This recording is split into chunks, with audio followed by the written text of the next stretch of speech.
Assalamualaikum warahmatullahi wabarakatuh. Anak-anak, sampai berjumpa lagi untuk hari ini. Materi kita akan kita lanjutkan ke proses produksi kerajinan bahan serat. Seperti yang sudah kita pelajari terdahulu, serat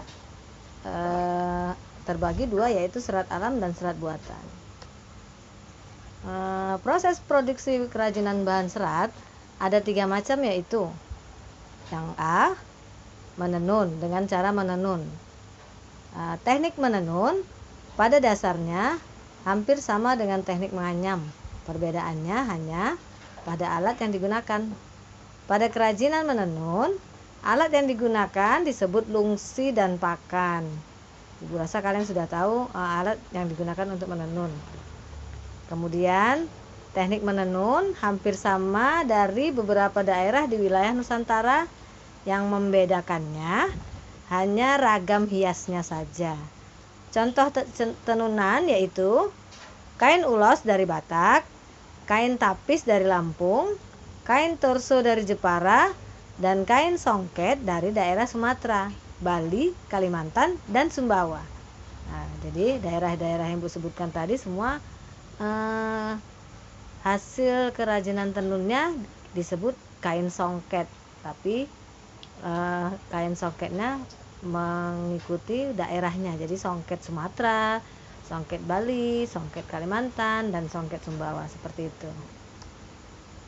Kemudian yang kedua, menjahit. Menjahit merupakan kerajinan tangan yang menggunakan jarum dan benang untuk mengikat dan menyambung sesuatu. Ibu rasa kalian di rumah juga sudah sering menjahit atau melihat orang tua kalian atau mama kalian menjahit pakaian yang robek atau menjahit sesuatu. Ada 8 contoh teknik dasar dalam menjahit, yaitu 1. Tusuk jelujur. Tusuk jelujur ini merupakan teknik yang polanya bergerak dari kanan ke kiri. Kalau yang sudah belajar pramuka, Ibu rasa kalian sudah diajari tusuk jelujur oleh kakak-kakak pembinanya untuk menjahit simbol-simbol pramuka yang kalian dapatkan, simbol keterampilan, simbol yang lain-lain. Ini contoh dari tusuk jelujur. Yang kedua, tusuk tikam jejak. Tusuk tikam jejak mempunyai alur yang sama seperti mesin jahit.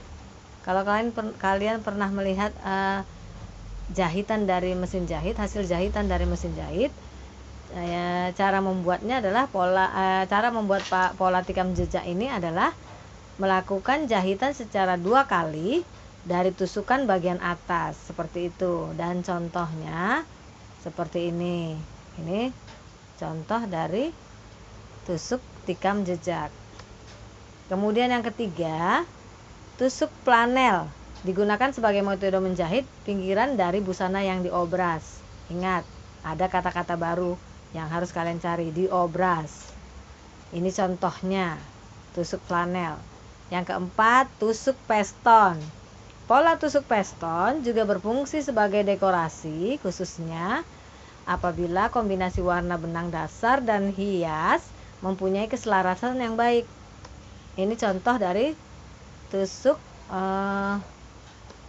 peston.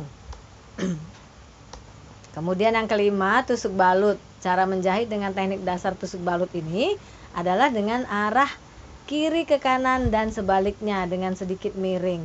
Ini contoh dari tusuk balut. Kemudian yang keenam, tusuk batang atau tangkai. Tusuk batang merupakan jenis tusuk jahit yang dapat dipakai untuk membuat hiasan. Cara membuatnya dengan tusukan mundur dari kiri ke kanan. Ini gambar contoh tusuk batang. Kemudian yang ketujuh, tusuk rantai. Tusuk rantai adalah sekelompok jahitan yang berbentuk seperti rantai.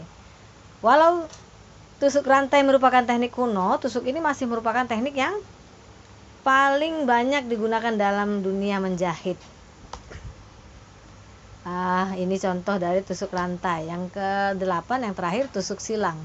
Pola tusuk silang digunakan sebagai hiasan pada bahan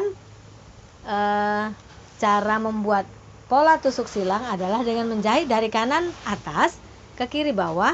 Setelah itu dibuat arahnya ke kanan bawah. Tusukan kedua akan dimulai dari kanan bawah, lalu ke arah kiri atas. Demikian seterusnya. Contoh tusuk silang. Yang terakhir itu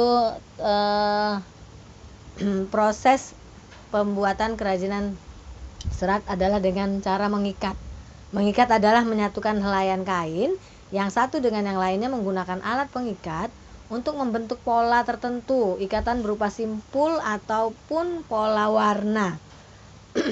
Seperti ini contoh mengikat. Ini untuk dilakukan untuk mendapatkan pola-pola dari kain seperti ini.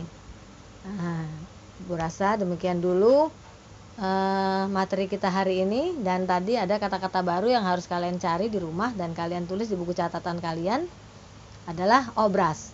Kalian cari apa yang dimaksud dengan obras dan apa saja yang berkaitan dengan obras. Apa itu obras, bagaimana contoh-contohnya, itu semua kalian cari di rumah. Demikian pelajaran kita hari ini. Semoga kita selalu dalam keadaan sehat walafiat sampai nanti kita masuk kembali seperti normal, kembali seperti biasa. Dan pesan ibu selalu jaga kesehatan. Assalamualaikum warahmatullahi wabarakatuh.